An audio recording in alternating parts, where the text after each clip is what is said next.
আজ থেকে বাড়তি ভাড়ায় ট্রেনে ভ্রমণ করতে হবে যাত্রীদের। এরই মধ্যে টিকিটের নতুন মূল্যে চট্টগ্রাম থেকে ছেড়ে গেছে নিরাপদ বাহন ট্রেন। যাত্রীবাহী ট্রেনে সরকারের রিয়াদ সুবিধা প্রত্যাহার করায় বেড়ে যাচ্ছে ভাড়া। দূরত্ব অনুসারে টিকিটের মূল্য বৃদ্ধিতে নতুন দামে টিকিট কেটে ক্ষোভ প্রকাশ করেছেন যাত্রীরা। আগে 101 থেকে 250 কিলোমিটার ভ্রমণে 20%, 251 থেকে 400 কিলোমিটার ভ্রমণে 25% এবং 400 কিলোমিটারের বেশি দূরত্বের জন্য 30% ছাড় পেতেন রেলের যাত্রীরা। তবে নতুন নিয়মে গন্তব্য ভেদে 20 টাকা থেকে 150 টাকা পর্যন্ত বেড়েছে শোভন চেয়ারে। এসি চেয়ারের দাম সর্বোচ্চ 300 এবং কেবিনের ভাড়া বেড়েছে 400 টাকা পর্যন্ত।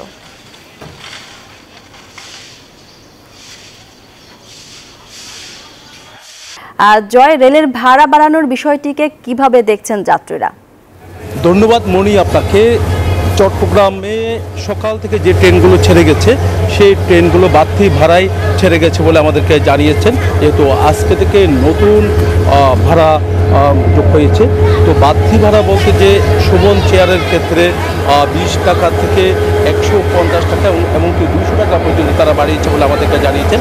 আর এসি আসনের ক্ষেত্রে কিন্তু আমরা দেখছি 300 টাকা পর্যন্ত তারা বাড়িয়েছে, আর কেবিনের ক্ষেত্রে 400 টাকা পর্যন্ত বাড়িয়েছে জানিয়েছেন। এখানে যারা যাত্রী তারা বলছে নিরাপদ বাহন ট্রেন, আর দিকে কম খরচের জন্য সবাই বাস না গিয়ে ট্রেনে করে যায়, কিন্তু দেখা যাচ্ছে ট্রেনের ভাড়া যদি এভাবে বাড়তি হয় তাহলে তাদের জন্য অনেক সমস্যায় পড়তে হবে।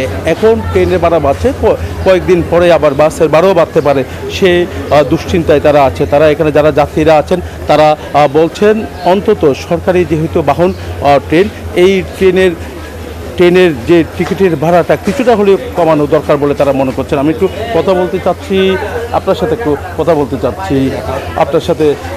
তো আজকে থেকে যে নতুন ভাড়া বাড়তি ভাড়ায় যেতে হচ্ছে আপনাদের, তো এটাকে আপনারা কীভাবে দেখছেন?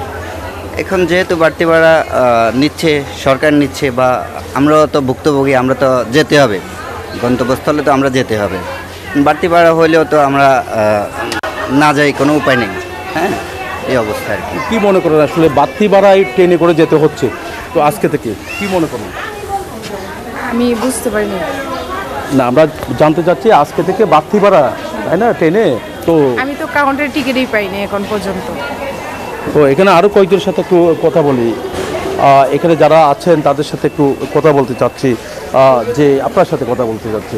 তো আজকে থেকে ট্রেনের বাড়তি ভাড়া, তো আপনাদের এটাকে আপনারা কীভাবে দেখছেন? এটা তো স্যার প্রতিনিয়তই হচ্ছে, শুধু ভাড়া এই কিছু না, বাসের ভাড়া কোন, ট্রেনের ভাড়া কোন, আজকে তো এই বাড়তি ভাড়াটা এটা আমাদের অতিরিক্ত হয়ে যাচ্ছে না? এটার পক্ষে আমরা না, কিন্তু আমরা বাধ্যতামূলক মেনে নিতে হচ্ছে। এখানে যারা যাত্রী তারা বলছেন যে বাড়তি ভাড়া যোগ হয়েছে, একই সাথে অনেক সময় ট্রেনের টিকিটও পেতে সমস্যা হয়। ভাবি, আমরা একটু জানতে চাচ্ছি ট্রেনের ভাড়া আজকে থেকে যে নতুন ভাড়া বাড়তি ভাড়া, তো আসলে বাড়তি ভাড়ায় ট্রেনে করে যাওয়া এটাকে আপনারা কীভাবে দেখছেন? জিনিসপত্র সবই তো দাম বাড়বে, ট্রেনের ভাড়াটাও বাড়তি, সব কিছুই শুধু বাড়ছে, কমার কোনো নাম নেই। নতুন করে কি? জয়, আপনাকে ধন্যবাদ। এ পর্যায়ে যাচ্ছে রাজশাহী সহকর্মী মর্তুজার কাছে। আর মর্তুজা, আপনার কাছে একইভাবে জানতে চাই যে রেলের ভাড়া বাড়ানোর বিষয়টিকে কিভাবে দেখছেন যাত্রীরা?